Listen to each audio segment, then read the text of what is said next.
ایک دن بیلا نیلی چڑیا نے فلفی گلہری کو بتایا کہ ان کے پڑوس میں ایک نئی گلہری آئی ہے جس کا نام فینی ہے، اور یہ کہ وہ بہت اچھا گٹار بجاتی ہے۔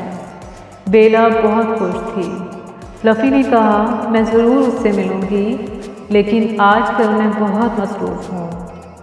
سردی کا موسم آنے سے پہلے مجھے خوراک اکٹھی کرنی ہے۔ یہ کہہ کر فلفی گلہری اپنے کام میں لگ گئی۔ فلفی گلہری ہمیشہ اپنی ضرورت سے زیادہ خوراک اکٹھی کرتی، اس طرح وہ دوسری گلہریوں کی مدد کر سکتی تھی۔ سردی کے موسم میں کسی کے پاس خوراک کم پڑ جاتی تو وہ فلفی کے پاس آتا۔ فلفی سب کی مدد کر کے بہت خوش ہوتی۔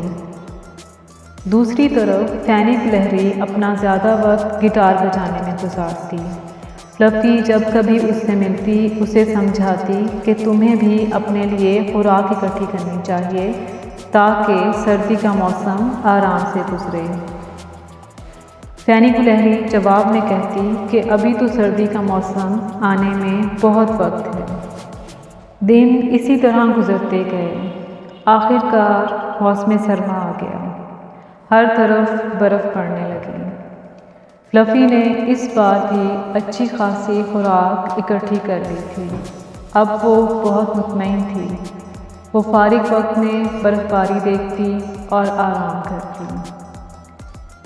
لیکن فینی گلہری بہت پریشان اور مشکل میں تھی۔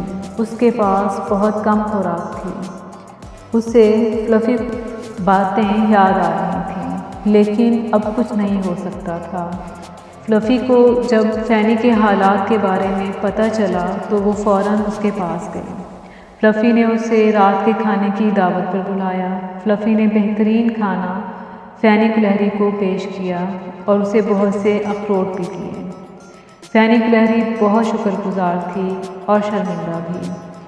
فینی جب گھر پہنچی تو سوچ رہی تھی کہ آئندہ سے وہ بھی فلفی کی طرح محنت کرے گی۔